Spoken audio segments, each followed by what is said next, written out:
Assalamu alaikum, Jamshid Mojumdar. He is a very good person in my eye because he is a very intelligent person.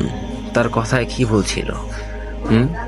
যার সালাত নেই, তার ভালো কাজের কোনো গুরুত্ব নেই, মানুষের কাছে আছে, বাট আল্লাহ সুবহানাহু ওয়া তাআলার কাছে নেই। নেই মানে তো নেই। দেখেন, নামাজ অবশ্যই কল্যাণের কাজ। যে নামাজ পড়বে তার কল্যাণ অবশ্যই হবে, কল্যাণ দান করবেন আল্লাহ সুবহানাহু ওয়া তাআলা। যে নামাজ পড়ে না সে আল্লাহ সুবহানাহু ওয়া তাআলার সাথে শিরিক করে, যে নামাজ পড়ে না সে আল্লাহ সুবহানাহু ওয়া তাআলার সাথে কুফরি করে।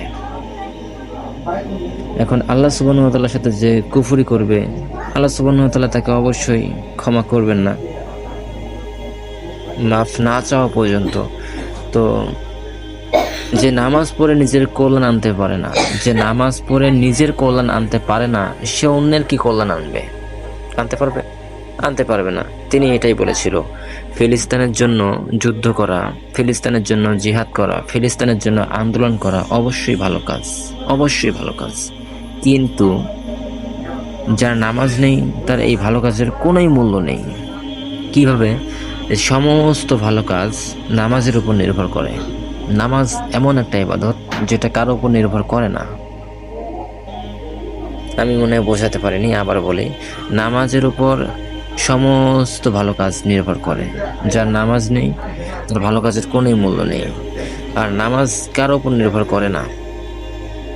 যার নামাজ আছে আল্লাহ সুবহানাহু ওয়া তাআলা কিয়ামতের দিন তাকে ক্ষমা করবেন ইনশাআল্লাহ, তার যতই খারাপ কাজ থাকুক, কারণ সে আল্লাহকে প্রেজেন্ট করেছে প্রতিনিয়ত তার সামনে। তো তিনি এই ইস্যুটা আনতে গিয়ে নামাজের কথা বলেছেন।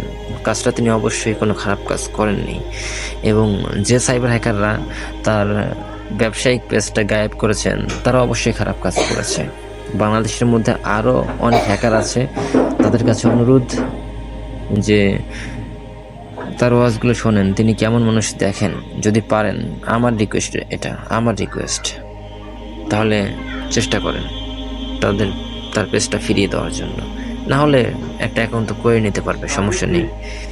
এবং দেন তারপর হচ্ছে, আমি মনে করি যে এ বিষয়ে বাংলাদেশের নামাজের তাগিদ দেওয়া সম্পর্কে বাংলাদেশের আরও অনেক ওলামা একরামের কথা বলা উচিত। আর একটা কথায় কি, যে শেষ জামানে মানুষ নামাজ পড়তে চাইবে না, এটা হাদিসে আছে, আল্লাহ রাসূল সাল্লাল্লাহু আলাইহি সাল্লাম বলেছেন। তো তাই এত মানুষ নামাজকে সহ্য করতে পারে না। অন্য সব কিছু ভালো কাজ সহ্য করতে পারে, কিন্তু নামাজকে সহ্য করতে পারে না। এটা হচ্ছে একটা রোগ মানুষের। তো আল্লাহ সুবহানাহু ওয়া তাআলা এই মানুষকে হেদায়েত দান করুক এবং সবার মধ্যেই ভালো বুঝ দান করুক। শেষ করছি।